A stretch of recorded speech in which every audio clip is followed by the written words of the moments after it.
दोस्तों उत्तराखंड एलटी की परीक्षा पिछले साल अगस्त में हो चुकी है। 8 अगस्त को इसकी परीक्षा हो गई थी और इसका दिसंबर में रिजल्ट भी आ गया था, लेकिन कई विसंगतियों के बाद इस पर ये मामला हाई कोर्ट चला गया और रुक गया। पहले तो इसमें कुछ अन्य विवाद थे, फिर बाद में उसके बाद डॉक्यूमेंट वेरिफिकेशन के लिए डेट आई बड़ी मुश्किल से, तो फिर उसमें भी विवाद के चलते उसमें भी रोक लग गई।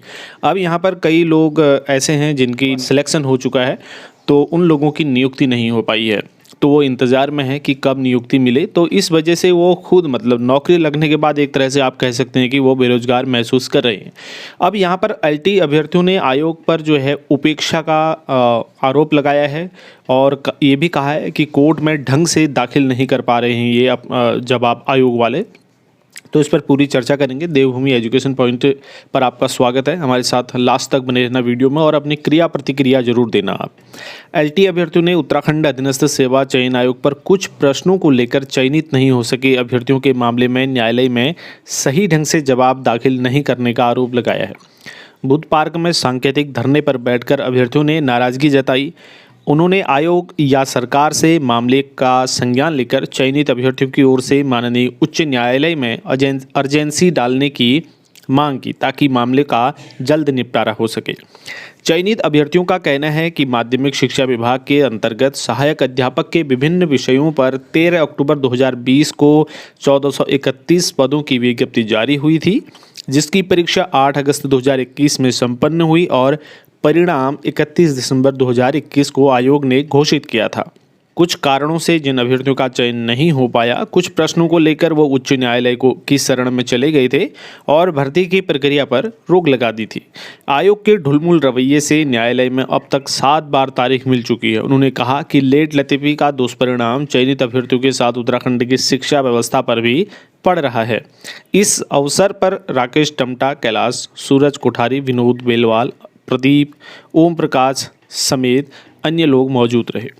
तो यहाँ पर आप देख सकते हैं ये भर्ती अगस्त में हुई थी। देखिए आप किस तरीके से जो है ये चल रहा है। अभी ड्राइंग का रिजल्ट, ड्राइंग वालों का केस जो है कोर्ट से फाइनल हो चुका है, लेकिन उनका भी मानना है कि जैसे बाकी लोगों का रिजल्ट दे दिया था, ड्राइंग का केस चल रहा था तो बाकी लोगों का रिजल्ट मेरिट लिस्ट जारी कर दी थी।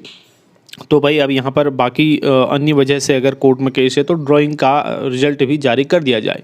तो इसी बीच हमने देखा था पिछले दिनों एक जर्नलिस्ट ने एस राजू सर से पूछा था कि ड्राइंग का रिजल्ट कब जारी होगा और डॉक्यूमेंट वेरिफिकेशन एलटी का कब होगा। तो फिर उन्होंने बताया था कि जहाँ तक डॉक्यूमेंट वेरिफिकेशन की बात है तो डीवी अभी नहीं हो सकता क्योंकि ये मामला कोर्ट में है, तो कोर्ट से उस पर स्टे लगा हुआ है। बाकी अगर रही बात ड्राइंग के रिजल्ट की तो वो हम जल्दी जारी कर देंगे। तो ड्राइंग का रिजल्ट जारी हो जाएगा, हाँ डॉक्यूमेंट वेरिफिकेशन अभी नहीं हो पाएगा।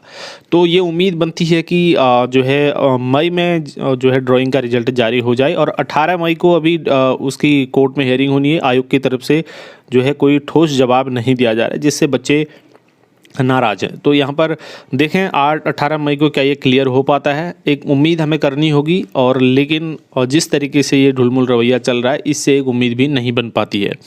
बस ये उम्मीद करेंगे कि फ़िलहाल 18 मई को ये हो जाए और उससे पहले ड्राइंग का जो क्लियर हो चुका है उनका रिजल्ट जारी कर दिया जाए। कम से कम बच्चों को ये तो पता चल पाए कि उनका सिलेक्शन हो पाया है या नहीं हो पाया है, उनकी आगे की क्या रणनीति रहेगी, इस तरीके से वो दुविधा में ना रहे। तो इस वीडियो में इतना ही, जो कुछ नई चीज़ थोड़ा बहुत हुई थी मैंने आपको बता दी। नेक्स्ट वीडियो मिलेंगे, तब तक के लिए ढेर सारी शुभकामनाएं आप सभी को। धन्यवाद, जय हिंद।